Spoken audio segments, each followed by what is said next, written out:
এবার একটু আবহাওয়ার খবরটা আপনাদের জানিয়ে রাখতেই হচ্ছে, কারণ গতকালের অতি গভীর নিম্নচাপ আজ কিন্তু গভীর নিম্নচাপ রূপে উড়িষ্যা সম্বলপুরের কাছাকাছি অবস্থান করছে। আর এই গভীর নিম্নচাপটি উত্তর উড়িষ্যার উত্তর উত্তর পশ্চিম দিকে অগ্রসর হবে, পরে ছত্তিশগড়ের দিকে চলে যাবে বলে পূর্বাভাস। আর এই নিম্নচাপের প্রভাবে দক্ষিণবঙ্গের কয়েকটি জেলায় আগামী 24 ঘন্টায় ভারী বৃষ্টির সম্ভাবনা রয়েছে।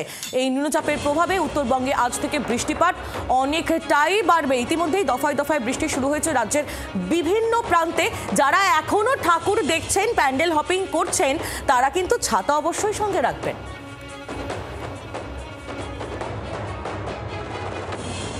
এটা পূর্বাভাস দেওয়া হয়েছে আগামী কয়েকদিনের জন্য।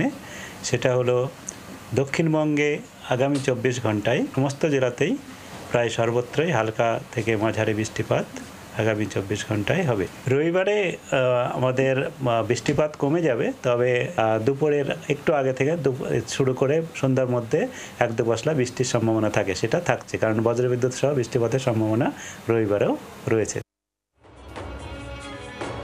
কথা বলবো অয়ন ঘোষাল আমাদের প্রতিনিধি রয়েছেন আমাদের সঙ্গে টেলিফোন লাইনে। অয়ন, আবহাওয়া দফতরের আর কি আপডেট রয়েছে, ঠিক কতটা বৃষ্টির সম্ভাবনা রয়েছে উত্তর এবং দক্ষিণ দুই বঙ্গেই? দেখো, এবার দক্ষিণবঙ্গে বৃষ্টি কমবে, উত্তরবঙ্গে বৃষ্টি ক্রমশ বাড়বে। উত্তরবঙ্গের ক্ষেত্রে অত্যন্ত আশঙ্কার পূর্বাভাস জারি করেছে আলিপুর আবহাওয়া দফতর। তার কারণ উত্তরবঙ্গে নিম্নচাপের যে প্রভাব, তার যে ঝাপটা, সেই ঝাপটাতে বিশেষ করে আগামীকাল অতি ভারী বৃষ্টির পূর্বাভাস রয়েছে দার্জিলিং, জলপাইগুড়ি এবং আলিপুরদুয়ারে।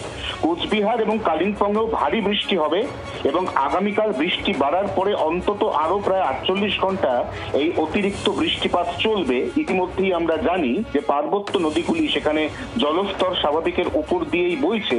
এই ধরনের বৃষ্টিতে শুধু পার্বত্য এলাকার ক্ষয়ক্ষতি নয়, নদী থেকে নেমে আসা যে বাড়িধারা, সেখানে সমতলেও কিন্তু ব্যাপক আশঙ্কার একটা জায়গা তৈরি হচ্ছে, একথা নিঃসন্দেহে বলা যায়।